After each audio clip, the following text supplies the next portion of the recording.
A psicopedagogia pode ajudar na sua sala de aula.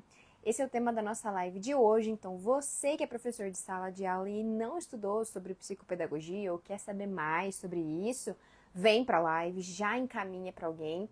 Se você é músico, eu sei, porque eu também sou, né? Fiz licenciatura e sei que psicopedagogia é um tema que a gente acaba não estudando muito porque não é da grade da faculdade, da licenciatura, né? A gente vê por cima em outros cursos e tudo mais, então acaba que a gente não estuda muito a fundo, só se a gente corre atrás.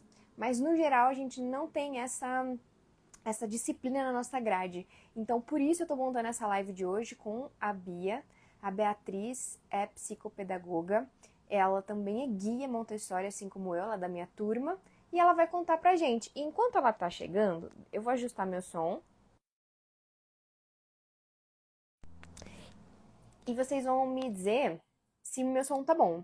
Porque é a mesma história de sempre. Ao vivo, microfone, aquela coisa a gente nunca sabe. Então, escreve aqui pra mim, por favor, nos comentários, se meu som tá legal, se vocês estão me ouvindo bem, se tá um som nítido. Porque senão eu faço os ajustes iniciais. E enquanto ela entra, eu vou explicar pra quem caiu de paraquedas. Minha nossa.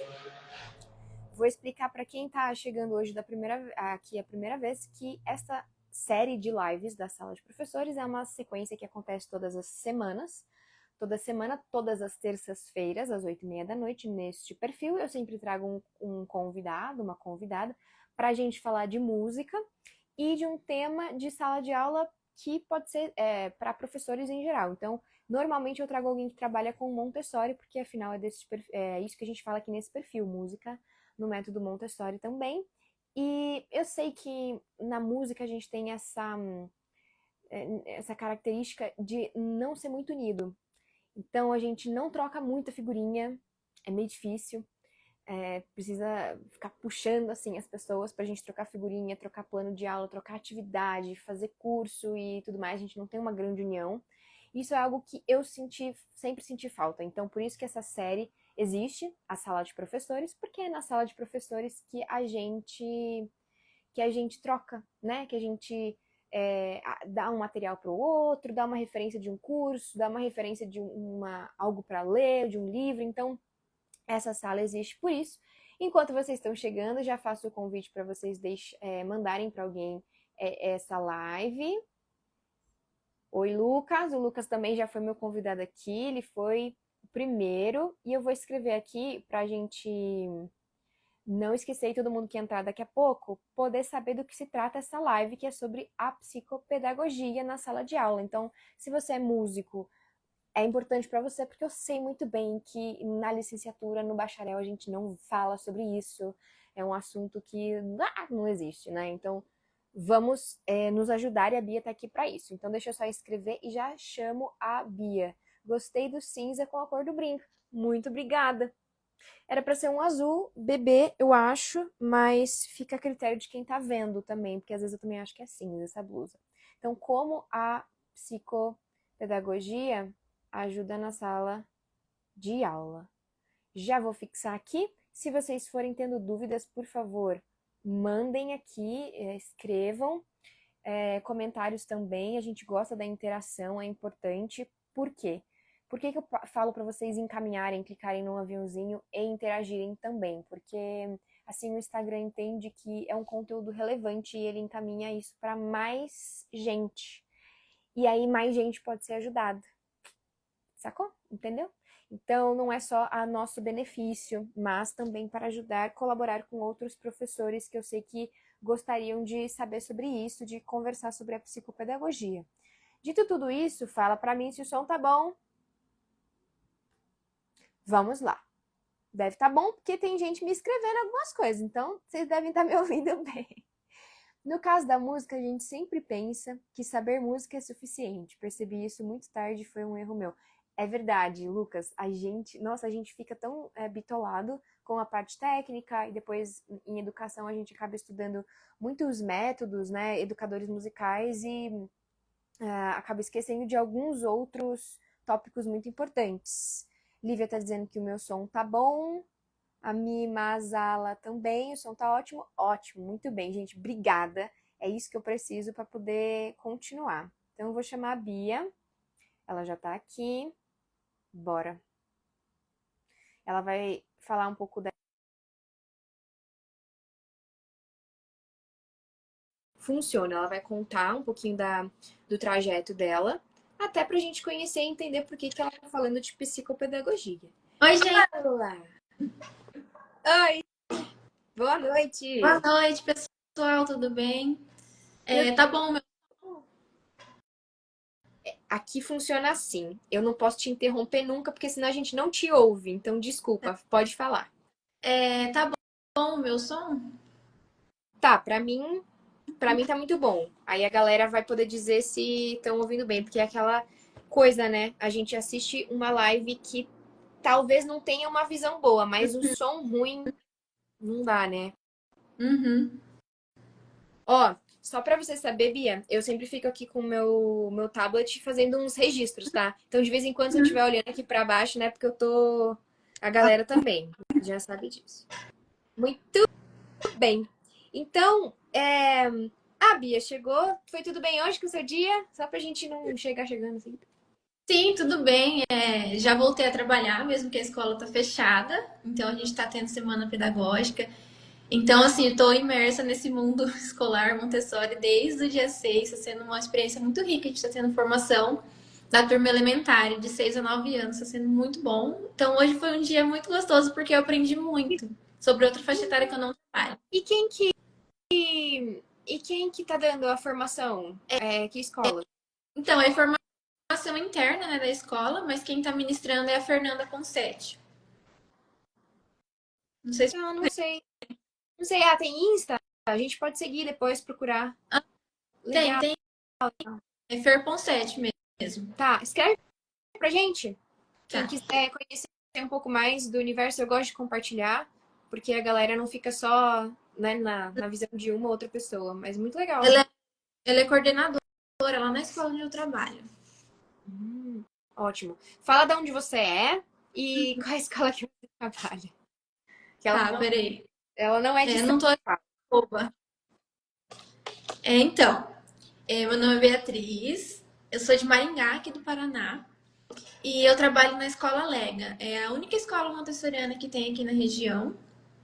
Então, assim, é muito, muito privilégio, né, poder trabalhar lá, assim. É uma escola muito, uma referência muito boa. Tem sido referência mesmo aqui na região, muito grande, é muito bem estruturada. E, enfim, lá nessa escola eu trabalho com crianças de 1 a 3 anos. A gente chama de turma nido.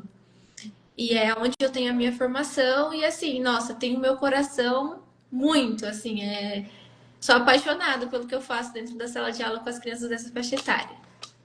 E além disso, né, também sou graduada em pedagogia e tenho algumas pós-graduações na área da psicopedagogia e da ludopsicopedagogia também. Que você também vai explicar tudo isso pra gente.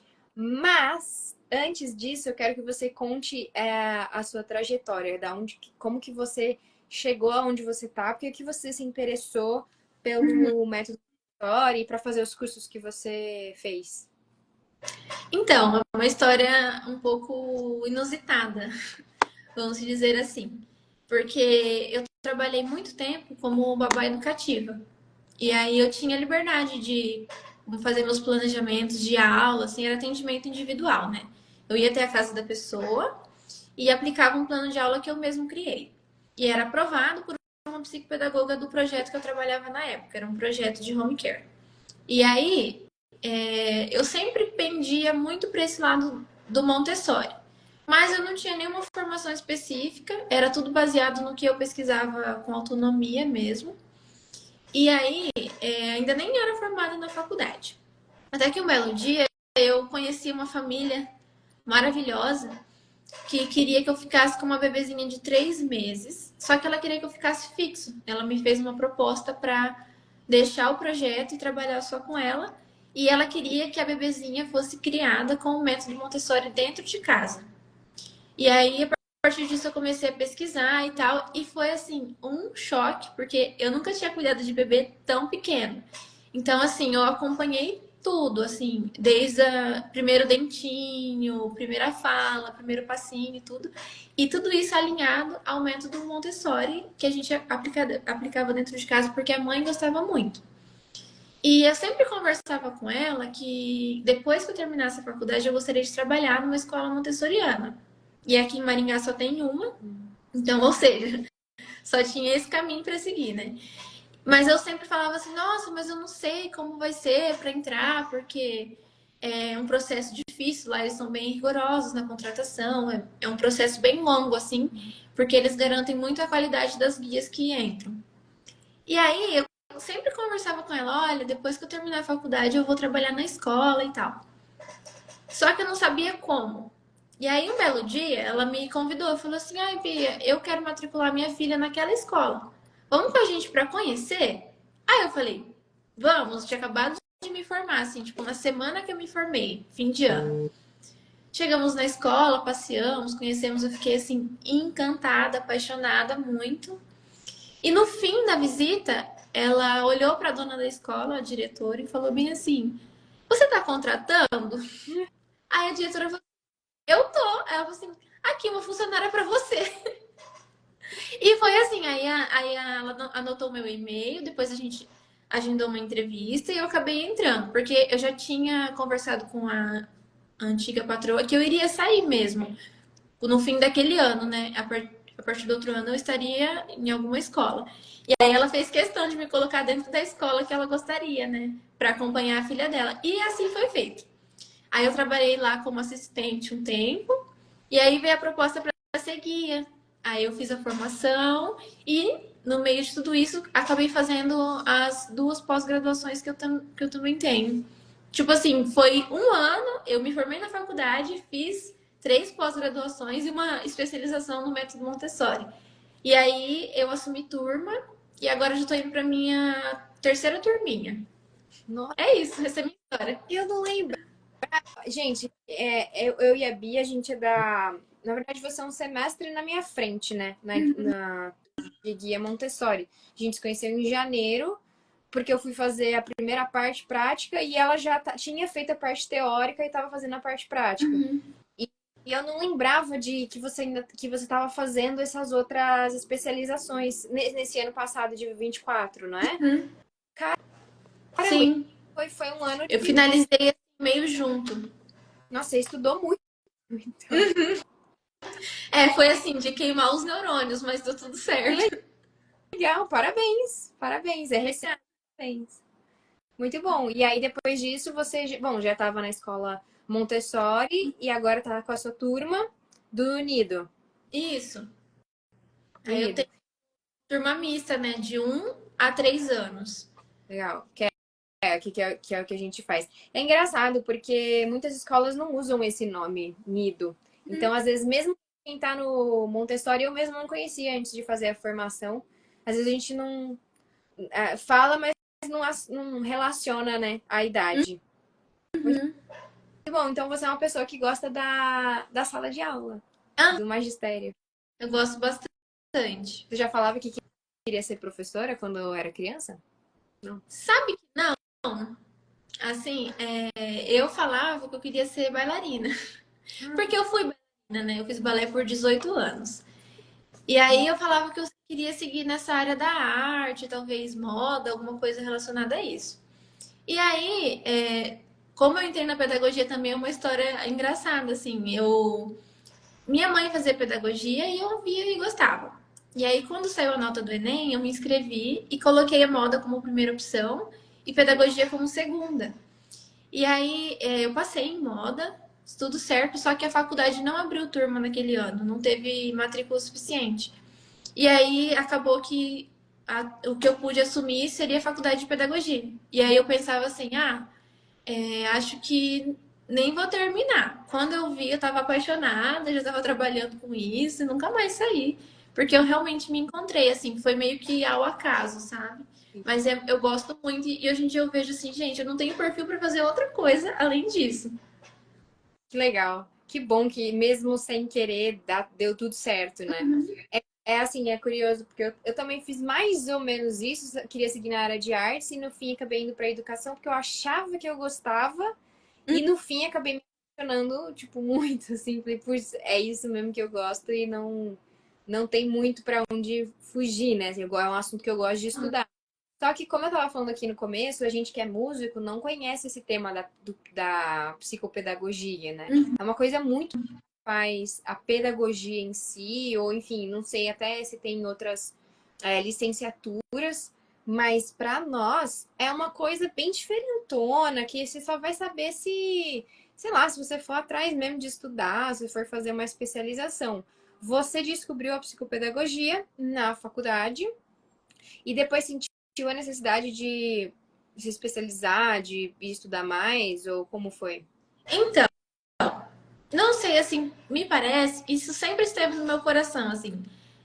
Eu nunca pensei em seguir para outra área que não fosse a psicopedagogia. Desde o primeiro semestre da faculdade, que eu entrei, que eu gostei do curso que eu queria ficar, eu já pensava nessa especialização, sempre quis fazer. Também porque eu tenho outras pedagogas na família, né, que têm essa especialização. Então eu sempre me interessei nisso. Então, assim, para mim nunca foi uma dúvida, sabe? De tipo assim, o que eu vou fazer depois que eu sair e tal. Tanto que eu até acabei fazendo uma outra pós em gestão escolar, né? Tipo, para coordenação pedagógica nessa área. Mas para tirar dúvida mesmo, mas eu nunca tive dúvida de que eu queria ser psicopedagoga, assim. Para mim sempre foi muito certo no meu coração. Mas o que que você viu de especial na psicopedagogia? Porque às vezes tem uma coisa que encanta mais, né? Então, eu acho que é esse olhar individualizado para cada criança, de que cada uma tem um perfil, tem um ritmo de aprendizagem.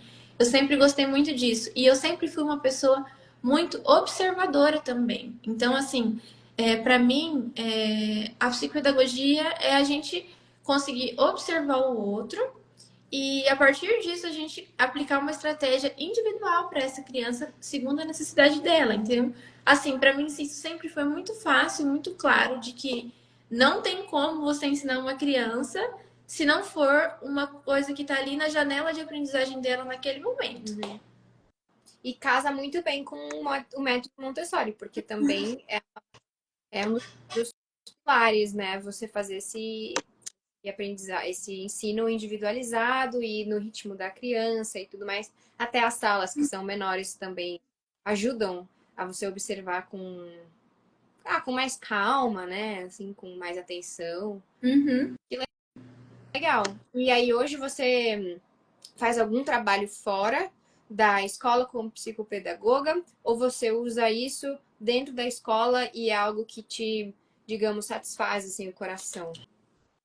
Então, no momento eu não estou atendendo nenhuma família, mas a minha agenda está aberta. Eu estou assim, com a agenda aberta no período da tarde, mas querendo ou não, é uma área que ainda é um pouco desvalorizada. Então eu estou tendo um pouco de dificuldade de encontrar famílias que queiram esse atendimento, assim, da forma que eu quero oferecer, né? Que seria alinhado, né, aos meus conhecimentos e tal. Então, meu, assim, no momento eu não consigo encontrar famílias, mas assim, eu tô com a agenda aberta, eu quero voltar a atender, eu já atendi antes. Mas no momento eu tô só com a escola. Então eu tenho usado o meu conhecimento somente na escola, mas tem funcionado muito. E na famílias você faria um trabalho de não é bem reforço, né? Mas um contraturno. Como é que funciona isso dentro de casa? Então, não é reforço nem contraturno. É atendimento especializado mesmo. Então, seriam atendimentos ali rapidinhos, de 50 minutos, porque a gente está falando de crianças pequenas, né? Que eu atendo de 1 a 3 anos. E nessa faixa etária, a concentração ela ainda é muito pequena. Então, não adianta a gente, às vezes. Então, essa é a dificuldade que eu estou encontrando. As famílias me procuram para ficar uma tarde toda com a criança. E por mais que eu quisesse, que eu gostaria, né? Por conta dos honorários, não tem como, porque a criança não consegue se concentrar por um tempo tão longo. Então, às vezes eu falo assim: olha, família, a gente precisa atendimentos mais curtos, 50 minutos, que é mais ou menos ali a janela de aprendizagem da sua criança, pela faixa etária. Aí o pessoal fica tipo: tá bom, tá, mas eu queria mais uma babá, assim. Acaba gerando um pouco essa confusão de que o pessoal tá procurando uma babá, mas aí quer uma babá especializada e chega na psicopedagoga. E não é esse o trabalho da psicopedagoga. O trabalho da psicopedagoga é andar alinhado à escola para conseguir ajudar a construir funções executivas na criança. Habilidade social, funções executivas, habilidade de vida prática, né? Da vida cotidiana. Então, assim, essa dificuldade que eu tenho encontrado. Talvez, veja se faz sentido, mas talvez você possa montar um plano, um pacote, um combo, sei lá. Psicopedagogia, 50 minutos. Aí a criança vai descansar uma hora e pouquinho, Uhum, sei lá, porra. E aí vai vir a minha. Você, né? Você é dona do uhum, negócio. E a minha professora de música, ou a minha professora que trabalha sensorial. uhum, Então, a criança vai ficar a tarde toda com alguém. Porque a minha empresa vai te. Vai te uhum. dar esse problema, sabe? Assim, porque eu entendo. Eu já passei por isso também, de situações assim que pais queriam que. Teve uma mãe que pediu para eu aumentar o tempo de aula. E eu dava aula num clube que funcionava tipo, uma aula seguida da outra. Então eu não tinha nem tempo de tomar água, nem, sabe, fazer um xixi, nada. Então era uma seguida da outra, meia horinha pra cada, exatamente porque era essa faixa etária, de 1 a 3 anos. E aí um belo dia ela falou: Ah, não tem como aumentar pra 40, 50 minutos a aula, porque, né, eu tô na academia. Daí eu falei: Então, não é assim que funciona a aula de música, infelizmente, pra essa faixa etária. A gente tem que seguir isso, até porque eu tenho outras turmas depois. Então eu entendo isso que seja um pouco complexo para fazer as famílias entenderem como funciona o trabalho e que você tem que respeitar a criança, porque se você faz do jeito que você quer mãe, você não tá respeitando ele. E nem o profissional, porque chamar você para fazer um trabalho que você não faz não é respeito. A psicopedagoga que fez um monte de especialização, fez faculdade, né? Não, não vale a pena. E acho que você pode pensar em colocar mais atividades de outras pessoas, claro, não da Bia. Sim, fazer tipo um contraturno, né? É, acaba sendo porque a criança vai ficar lá, mas vai estar em casa, vai ter toda aquela coisa, então você vai poder Uhum. ter a família, mas e ainda assim cumprir com o teu papel de esse eu consigo fazer 50 minutos e depois disso outra atividade, né? Outra matéria. Não sei, ideias, né? Mas, enfim. É, deixa eu ver se tem alguém perguntando alguma coisa, senão eu já vou passar para. Ah, eu queria te perguntar que você estava falando, eu estava pensando aqui. Quando você falou que a psicopedagogia era algo que você faz porque você vê todos esses benefícios que traz para a família, traz para a criança. Como que você consegue passar isso de uma maneira para as famílias, né? Como que você consegue explicar isso? Ou geralmente você explica, você mostra um plano, um planejamento que você faz. Olha, a gente faz isso, isso, isso. Você falou da vida prática, que também está, né, dentro do método Montessori. O que, que você consegue mostrar para a família e também para quem está assistindo, para entender melhor por que, que a psicopedagogia é tão importante? Por que, que não é algo que a gente tem que ignorar, sabe? Só, se tiver, tem. Não, tem que fazer questão. Então, nós, dessa profissão, né, psicopedagoga, a gente tem um plano de ensino individualizado, né, que é o PEI, a sigla dele, né? E aí, a partir disso, a gente vai observar a sua criança, né? É assim, normalmente, psicopedagogas atendem crianças maiores por conta do laudo, né, o diagnóstico. Normalmente é fechado um laudo lá pelos 3, 4 anos de idade. A partir dos 2 anos já é possível fechar um diagnóstico, mas antes disso não. E normalmente as famílias acabam procrastinando um pouco, assim, não é muito comum ter algum diagnóstico de algum transtorno de aprendizagem tão cedo. E aí, então, o que, que acontece? Como eu atendo de 0 a 3 anos, nem sempre a criança vai ter um laudo para mim poder utilizar um método de intervenção mais convencional. Por exemplo, ABA, que são crianças maiores, ou Denver, que são crianças menores. Então, como ainda são, talvez, maioria das vezes bebês ainda, a gente usa um método que se chama intervenção precoce. E aí é muito especializado mesmo, assim, no sentido de vou ter um olhar totalmente individual para a sua criança e ver o que ela precisa, né? O seu bebê naquele momento.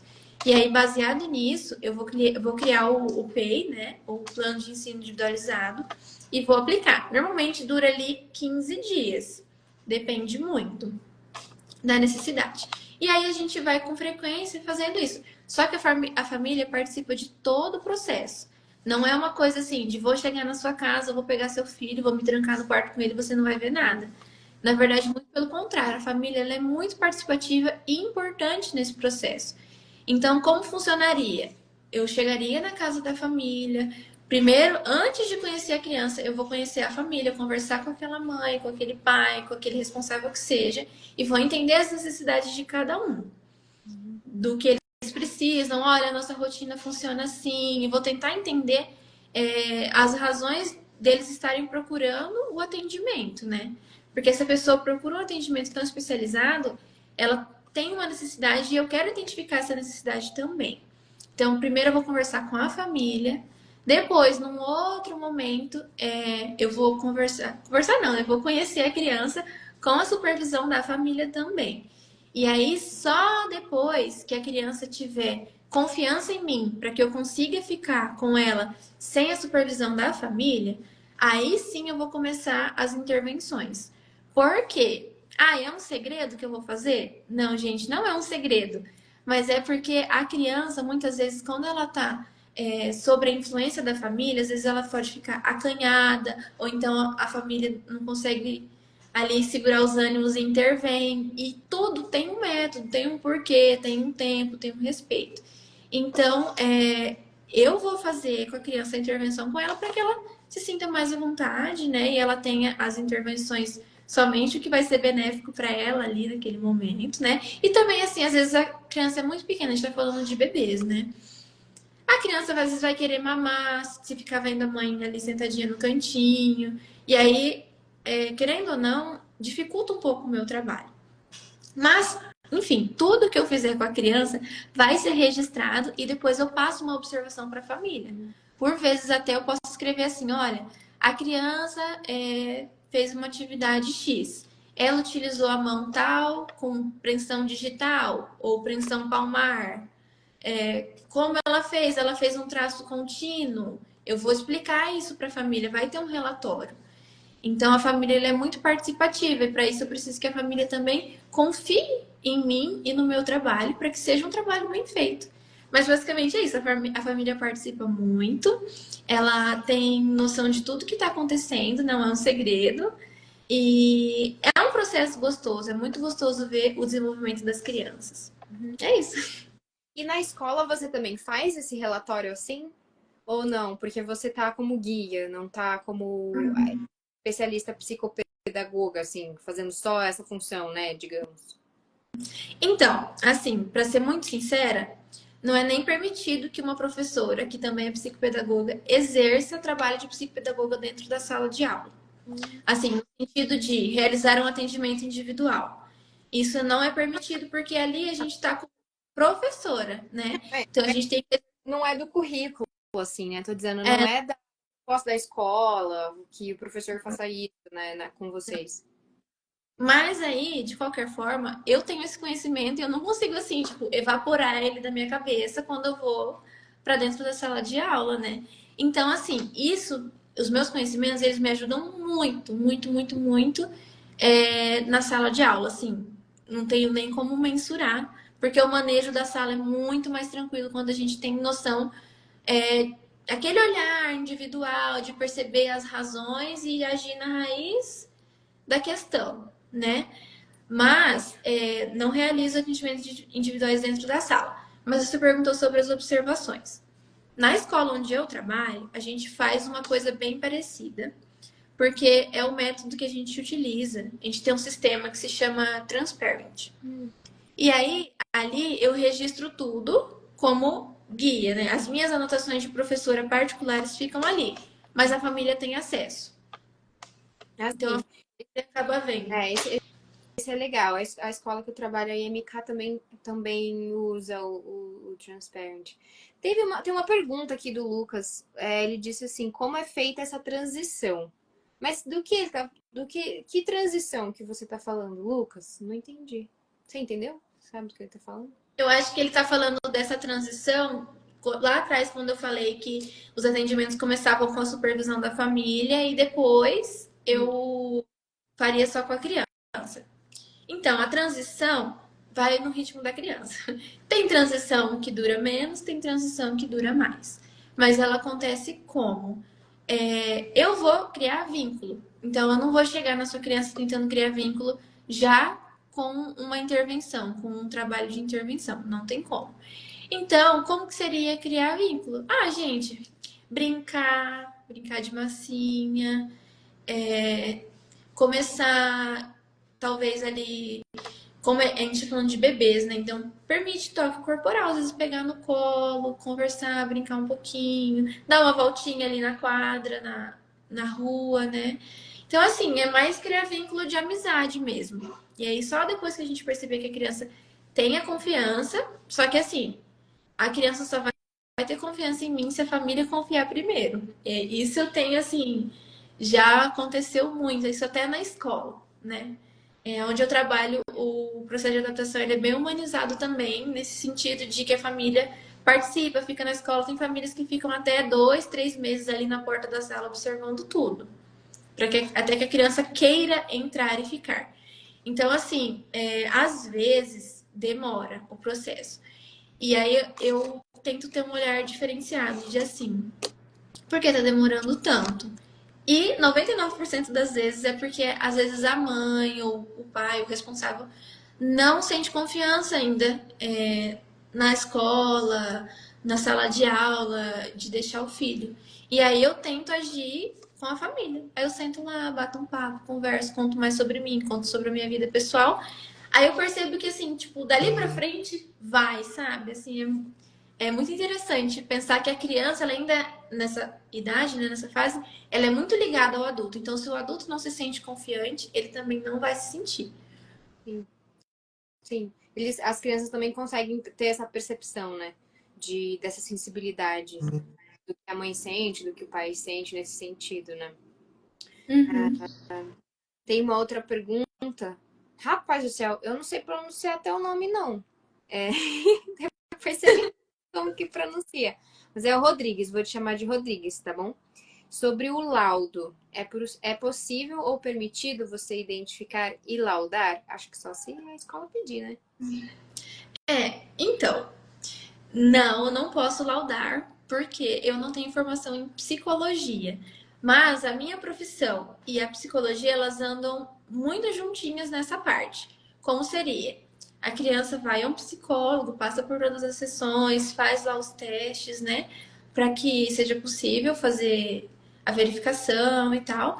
E aí, a partir do momento que o psicólogo der o laudo, eu vou agir. O meu momento é depois do laudo. Então, assim, o psicólogo ele vai falar: olha, seu filho tem transtorno X. Ele precisa fazer uma intervenção tal, tantas vezes por semana. Mas o psicólogo não vai fazer essa intervenção. Quem vai fazer é o psicopedagogo. E aí, a partir disso, você pega o laudo, procura um psicopedagogo e ele vai realizar a intervenção que o psicólogo recomendou. Uhum. Excelente, muito bom. Você acaba que funciona bem como um psicólogo nesse sentido, né? Bem Uhum. profissional de saúde. Muito bem, tô vendo se temos outras perguntas, senão eu vou passar para frente. É isso aí. Ah, temos uma família aqui sua, ó. Uhum. Não é? Legal. Ela que foi a patroa que me indicou lá onde eu trabalho hoje em dia. Que legal. Lá não é bilíngue a Montessori, né? A sua Não, Montessori. Bilíngue. não. Que agora tá na moda. É, Agora tá na moda. Bom, então tá. Agora eu quero te perguntar sobre o que você encontrou de mais desafiador nesse teu processo, como profissional da tua área, ou mesmo em sala de aula, não precisa nem ser nesse trajeto para você chegar onde você chegou. Pode ser um caso dos dois lados, né? Para você chegar onde você chegou, ou em sala de aula como guia Montessori e psicopedagoga. Aí você fala o que que foi de mais difícil, conta pra gente e pra gente entender assim, o que que eu posso fazer pra prevenir e não cair nessa, sabe? Uhum. Então, assim, eu acho que pra mim, o que mais foi difícil pra mim, na verdade, foi uma coisa que eu me auto-sabotei. Porque eu sou uma pessoa muito tímida, né? Muito tímida. Por mais que hoje em dia eu tenha trabalhado muito nisso, por ser uma pessoa tímida, isso me prejudicou no sentido de que às vezes eu não passava aquela confiança que a família precisava logo de cara, porque eu sei do meu potencial, eu sei do meu conhecimento, eu sei que eu vou dar conta da criança. Nunca tive dúvida disso. Mas às vezes, por eu ficar muito em silêncio, muito quieta com a família, às vezes eu percebia que dava uma pegada, sabe? Assim, então, meu conselho é: seja uma pessoa simpática. Sim, sempre, sempre. E para quem não conhece, agora eu vou falar como assim, eu que tive uma matéria, né, de guia Montessori lá no curso de psicopedagogia, só que eu não sou especialista, né? Então, se eu quiser estudar mais ou iniciar para quem nunca estudou nada, vai. Quem nunca estudou nada, o que que você recomenda começar? Por onde a gente pode buscar conhecer esse tópico para ajudar na sala de aula? Uhum. Tem um livro muito bom, se chama O Cérebro da Criança. Eu não lembro agora quem é o autor, mas é uma capa azul com um perfil de uma criança assim com um cérebro como se fosse um quebra-cabeças. A capa. Ele é muito bom, ele fala muito sobre as funções executivas da criança, das janelas de aprendizagem. Ele dá um norte muito bom. Então, assim, se você se interessa por esse assunto e você lê esse livro e fala, não, é isso, sabe? Ele é um livro muito interessante, assim, que eu recomendo muito. E teria as formações, né, mais aprofundadas. Por exemplo, o que eu fiz que foi a pós-graduação em psicopedagogia. Não precisa ser graduado em pedagogia para fazer. Tendo uma graduação qualquer, você já consegue. Aham. É esse livro aqui, ó. É esse mesmo. Eu joguei no Google, tá? O cérebro da criança e ele já aparece. Vocês devem estar vendo invertido, né? Espelhado, mas é esse aqui. Muito bom. Ai, tinha uma outra coisa. Olha, tá vendo? Eu não anoto. Ai! Eu não anoto na hora e depois eu esqueço que eu ia perguntar. Mas tudo bem, eu já vou lembrar, porque já apareceu duas vezes para eu perguntar. Tem uma pergunta aqui do Lucas Leme. Como lidar com os pais que não aceitam que seus filhos podem ser atípicos? É difícil? Essa é uma pergunta difícil. Porque depende muito da família. Depende muito das razões pela qual a família não quer acreditar. Tem família que às vezes envolve até religião no processo, sabe assim? Então é muito difícil e vai muito do tato do professor, do psicopedagogo, enfim. Normalmente, quem tá ali, né, para lidar com esse tipo de situação é o professor, porque essas famílias não procuram psicopedagogos, né? Procuram às vezes um psicólogo, aí o psicólogo já dá um indício, e aí a família fecha os olhos e tal. Então, assim, já aconteceu comigo em sala de aula, já tive um aluno que eu não posso laudar, mas ele dava todos os indícios. E aí, junto com a escola, com as outras professoras que atendiam ele, a gente tentou conversar com a família de uma forma muito respeitosa. Nunca a gente passou por cima da escolha da família, né? E, assim, vamos dizer, foi muito bom para a família que veio a calhar que eu sou psicopedagoga e eu era professora da criança. E nesse período que ele ficou comigo, ele desenvolveu muito, porque eu sabia como atender ele. Mas tem professoras que não. Tem professoras que não têm o conhecimento, às vezes ele entrava em crise, não sabia lidar, entende? Assim, é muito delicado, é um assunto muito delicado. Então, assim, como lidar? Tem que ter muita paciência, muito respeito, entender as razões da família, do porquê. E tentar orientar de uma forma muito sutil, porque às vezes a gente pode até acabar perdendo a família. a família cancela a matrícula, leva para outra escola. Então, assim, empatia, né? Não tem muito o que fazer, além de orientar.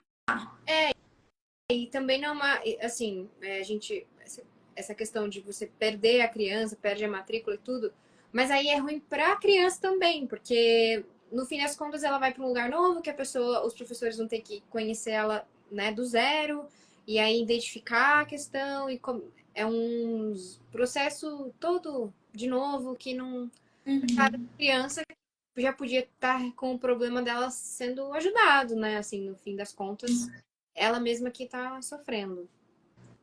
Eu lembrei que eu ia te perguntar. Até escrevi. Se você levava algum. Se você, na época que você trabalhava a domicílio, né? Ou agora que você vai retomar essa empreitada, se você leva algum material, como é que é esse trabalho de psicopedagogia a domicílio? O que você leva para você trabalhar com as crianças? E se você usa, porque daí tem a ver com os materiais, né? Se você leva os materiais específicos de Montessori, né?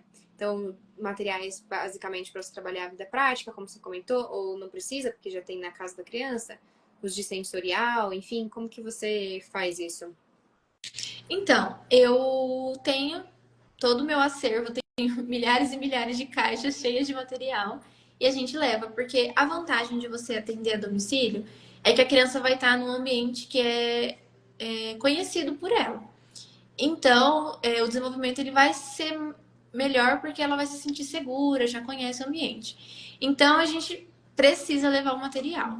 E aí, o material vai ser conforme aquele plano de aula que a gente conversou antes.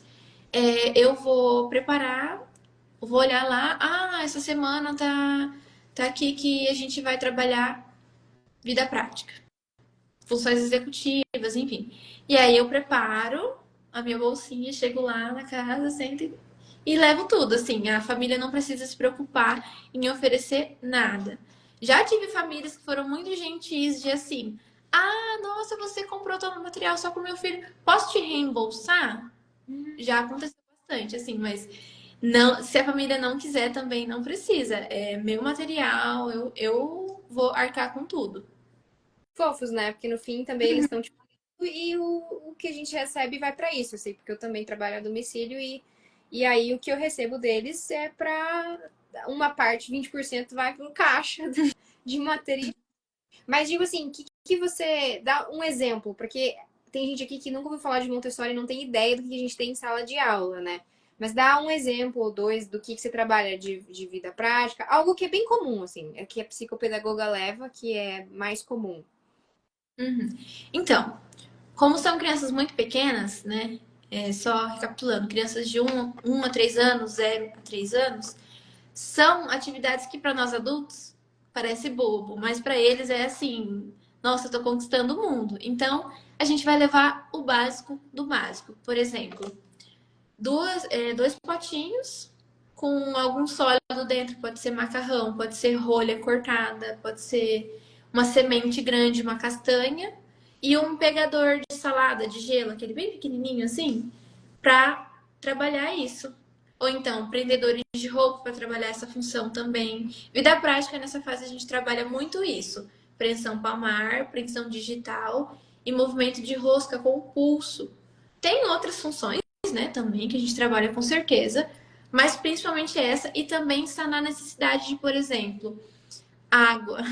A família, às vezes, assim, dá uma segurada na criança com a água, né? E aí, às vezes, ela tem vontade de aprender a versar um líquido, né? Usar a jarra, usar uma concha com bastante água para passar de um recipiente para o outro. Faz uma certa bagunça que, às vezes, no dia a dia, não dá para a criança fazer. E aí, quando eu tô lá, é para proporcionar esses momentos de, tipo assim, trabalhar uma função executiva que vai ser útil para a vida dessa criança, tanto na infância quanto na vida adulta, mas, assim, no momento ali que eu permito aquela liberdade assistida, sabe? Assim, que eu tô ali supervisionando tudo para que ela não se machuque. E eu vou ter a paciência de ajudar ela depois a organizar, porque eu também não vou deixar bagunçado e não vou limpar sozinha. A criança precisa entender que ela tem a responsabilidade de realizar essa atividade, fez uma sujeira, mas eu também preciso limpar. Legal, é para os mais velhos, né? A partir de. Bom, um ano já.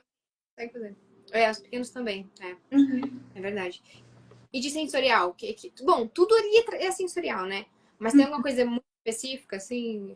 Porque a Tainá, semana passada, falou: não, a gente trabalha bastante com gelo, né? O algodão. Então, o sensorial tem, assim, a gente tem muitas formas de sentir, né? Tanto visual, auditivo, tátil.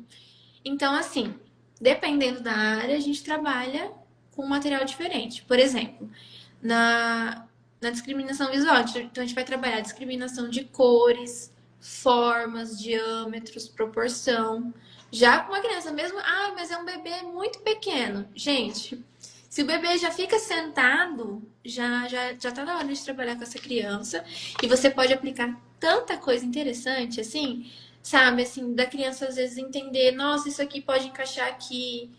Dar chance ao erro, observar em silêncio a criança realizando o trabalho. Porque às vezes a gente, como adulto, a gente quer intervir, né? O tempo todo. E a criança, às vezes, ela precisa só de alguém que fica ali do lado, dê as ferramentas para ela e observe como ela vai fazer. E aí, se ela pedir ajuda, você ajuda, sabe? Assim, então você perguntou dos materiais sensoriais. Então a gente pode trabalhar com o visual, tem o auditivo, que a gente usa a caixa de rumores, mas isso aí é no método Montessori, né? Como psicopedagoga, eu ainda não uso porque é exclusivo do método, né? A não ser que a família fala, nossa, eu queria um atendimento montessoriano, aí sim a gente usaria. Mas a caixa de rumores, basicamente, são cilindros, né? Com sons. Aí alguns fazem sons mais graves, outros mais agudos. E a gente realiza ali o som próximo ao ouvido da criança e aí ela discrimina. Esse é grave, esse é agudo. Sensorial também tem cheiro, que a gente trabalha com experiência de odores, né? Pega potinho de tempero, sabe? Aquele assim que tem um furinho na tampa. E coloca vários, assim, um com canela, um com cravo da Índia, um com folha de louro, grão de café. E aí você traz perto do nariz, sente o cheiro e fala. Mas você não precisa falar, nossa, esse aqui é um café, foi colhido semana passada. Não precisa. Só assim, café. Muito simples e objetivo. Mas são experiências sensoriais de muitas áreas que você consegue trabalhar com a criança, com coisas que você tem em casa também. Sim, no fim das contas, sim, é. Por isso que aquela família bonitinha que até te ofereceu. Daria pra fazer, né, com as coisas deles. É que a gente acaba. Eu sei que você, como tem formação Montessori, acaba levando alguns materiais mais específicos, né?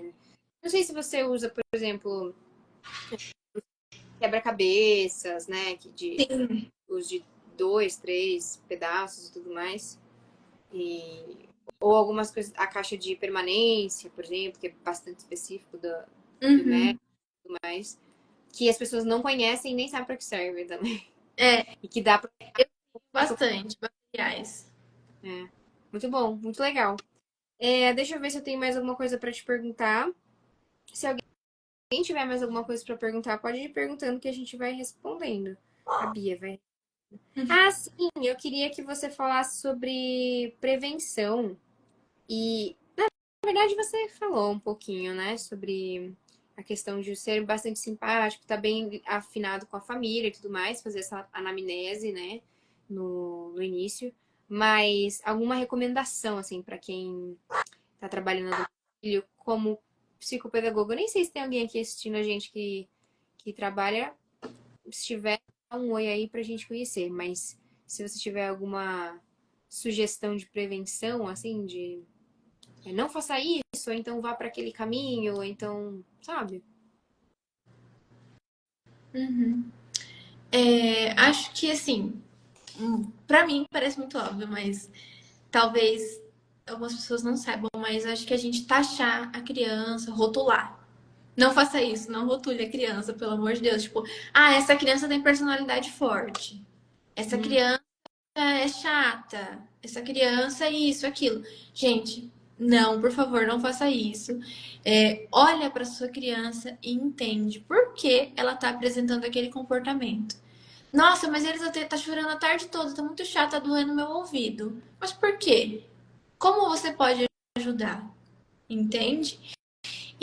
Ou então, também, assim, uma dica.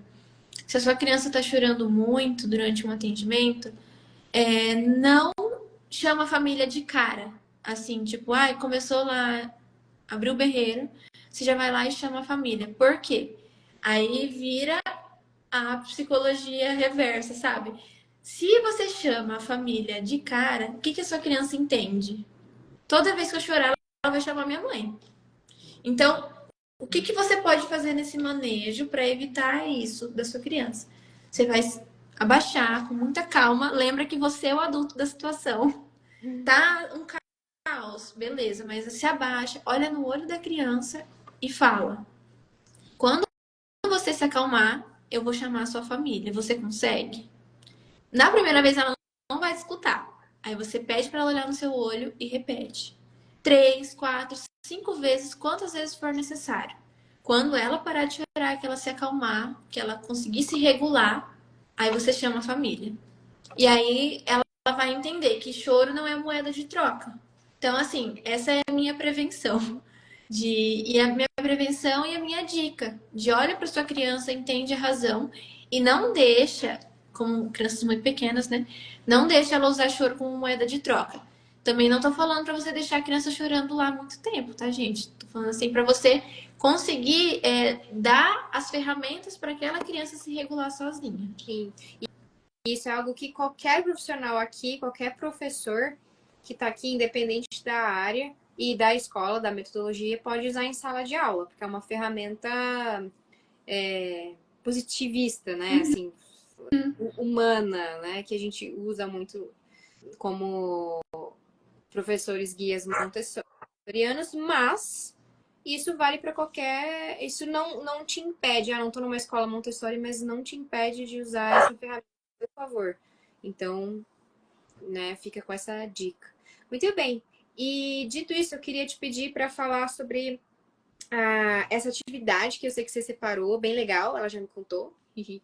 E queria que você explicasse por que, que a gente vai fazer, por que, que você separou essa atividade, quais os benefícios, conta um pouco sobre ela, por que, que a gente pode fazer em casa e em sala de aula. Assim. Eu, como professora de música, posso fazer? Você acha? Vai ser legal? Vai ter um objetivo? Conta um pouquinho. Uhum. Então, quando você me pediu para mim trazer uma atividade, eu fiquei muito pensativa no sentido de uma atividade universal, né, que dê para ser usada por várias pessoas, independente assim de sou família, sou professor de música, sou psicopedagogo, e também algo que não precisasse de um material muito difícil de encontrar, porque até a gente estava falando sobre materiais anteriormente. Tem muitos materiais que eu tenho, mas porque eu trabalho com isso e eu investi uma grana nisso, né? Mas eu pensei em algo que fosse fácil para todo mundo fazer, que seria um giz de quadro normal, um giz branco, e a gente senta no chão com a sua criança e faz um processo muito orgânico de conversar com ela. E junto ali conversando, vocês vão riscando e tal. E aí você propõe: o que, que você acha da gente contornar o seu corpo com o giz? E aí a criança deita. Você não precisa ficar falando, olha, agora eu vou contornar a sua cabeça, agora o seu ombro. Não precisa. Deixa a criança deitadinha e vai ali contornando ela. Ah, será que tá ficando legal? Como será que vai ser o formato do seu corpo? Faz perguntas assim que faça a criança pensar. Depois, quando ela levantar, a gente pode nomear as partes do corpo. E o que isso vai trabalhar? A percepção corporal da criança. Dela entender também noção de espaço. Nossa, eu sou desse tamanho. Tudo isso, sabe assim? Dela trabalhar noção espacial, trabalhar a nomenclatura do corpo dela.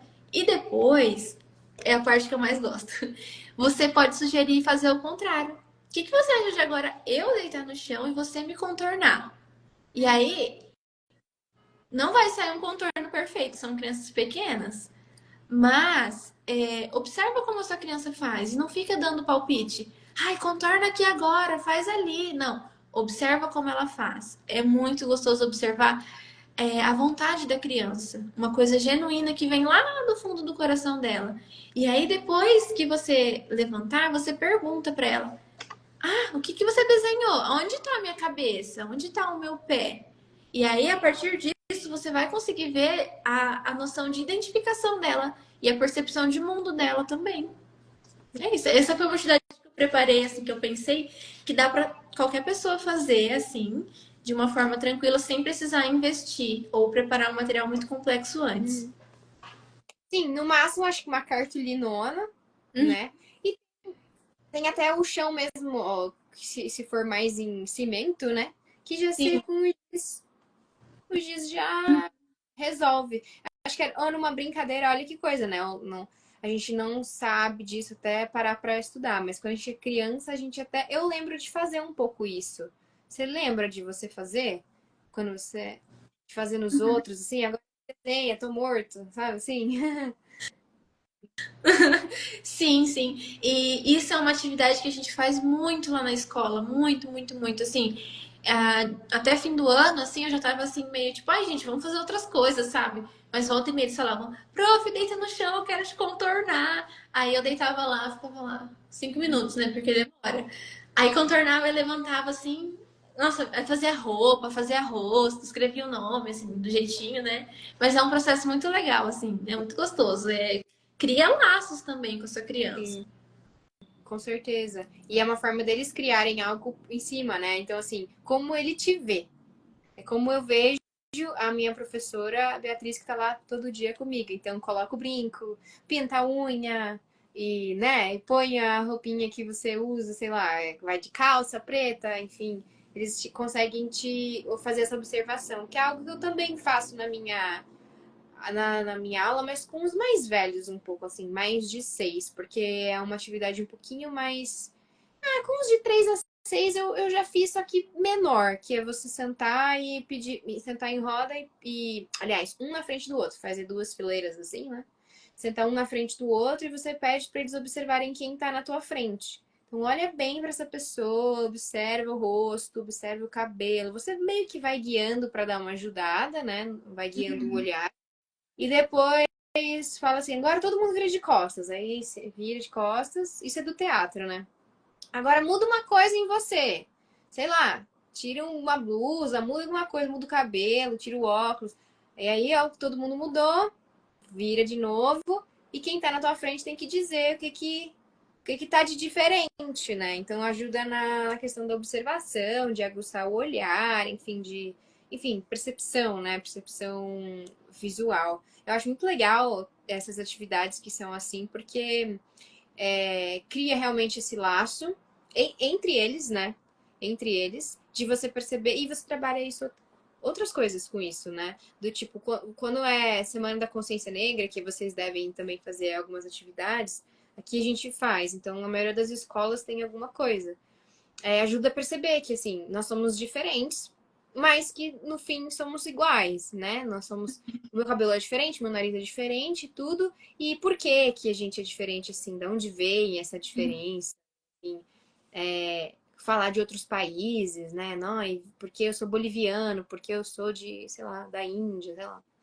Então, acho que são atividades muito preciosas que são simples e muito, né, como você colocou.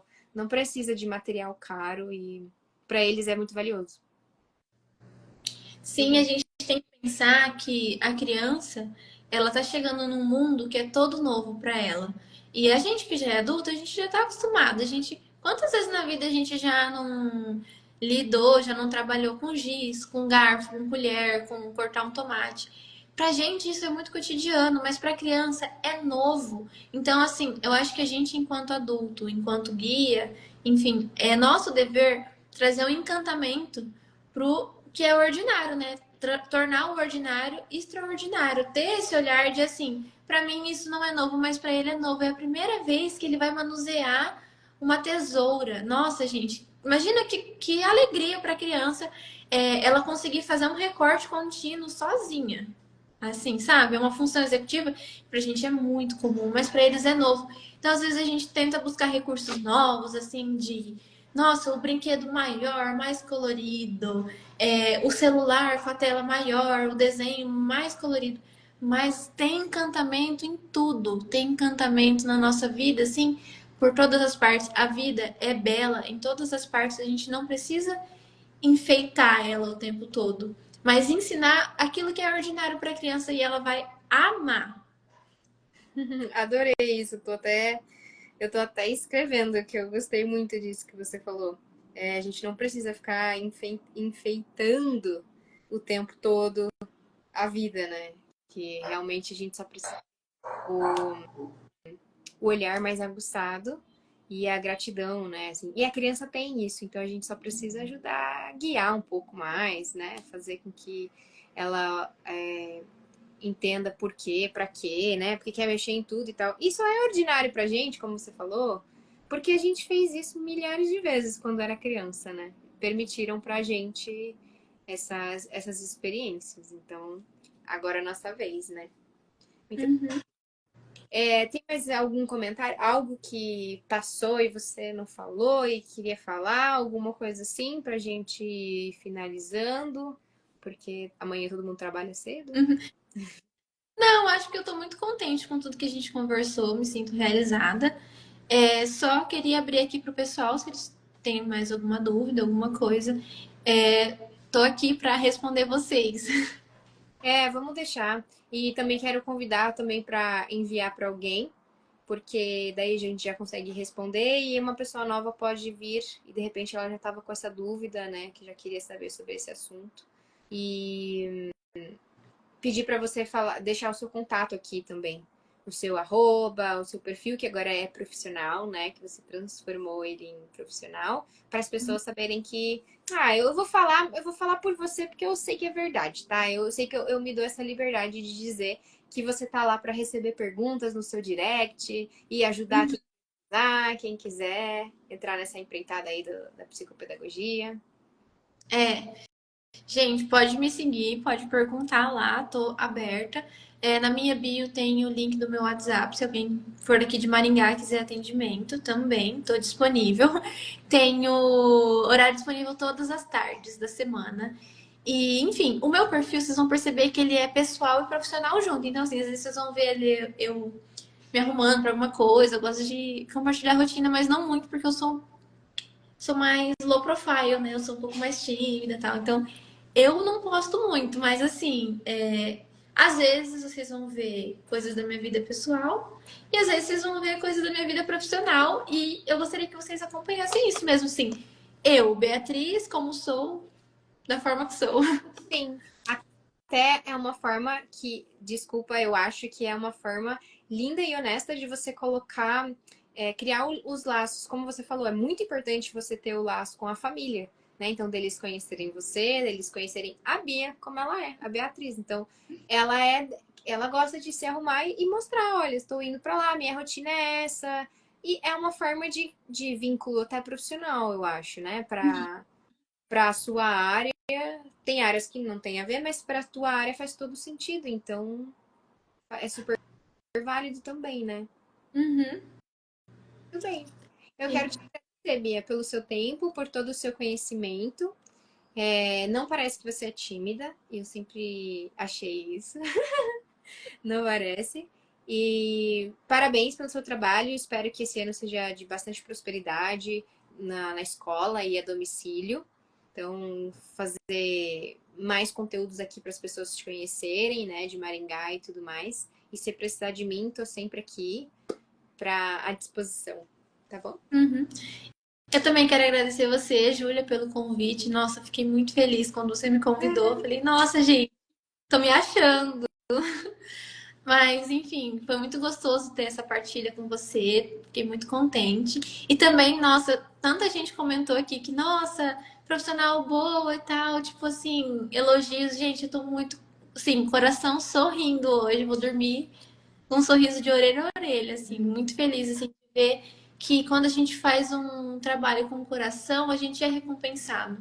Sim, sim, com certeza. E dá pra ver, né, no brilho do olhar que você faz com amor, enfim, com o seu ser inteiro, né, sua alma e tudo. Então, Parabéns, muito legal. Eu aprendi bastante, depois eu vou colocar aqui os insights que eu tive e quero que o pessoal depois comente. Vou colocar um trechinho, vou te mandar. Toda terça-feira eu já vou fazer o convite, porque senão eu esqueço, tá? Eu desligo aqui, vou embora dormir, eu não falo mais com ninguém. Mas toda terça-feira eu tô aqui, semana que vem tem sala dos professores, então todo mundo tá super convidado, se eu não tô enganada. Amanhã amanhã não. Semana que vem, terça-feira, é um professor de música, então a gente vai falar de Montessori e do método Suzuki, como que você pode usar isso na sala de aula, inclusive para quem não é músico. A gente sempre traça essa linha aqui, como que a gente pode colaborar com o teu trabalho que é professor de sala. E vocês estão super convidados. E eu vou colocar meu insight, depois eu quero que vocês coloquem o insight de vocês também, que teve bastante coisa bem valiosa aqui hoje. E usando a atividade que ela ensinou. Senão, não é justo, né? Aham. Então tá bom, gente. Obrigada. Um beijo no coração de todos vocês. Já ganhei aí vários seguidores, já tô feliz. Obrigada, Ju. Beijão pelo convite. Demais. Mas, Você é, assim, minha educadora musical preferida. opa, muito bem. Tô aqui para sempre que precisar. Um beijo para todo mundo, boa semana e até semana que vem.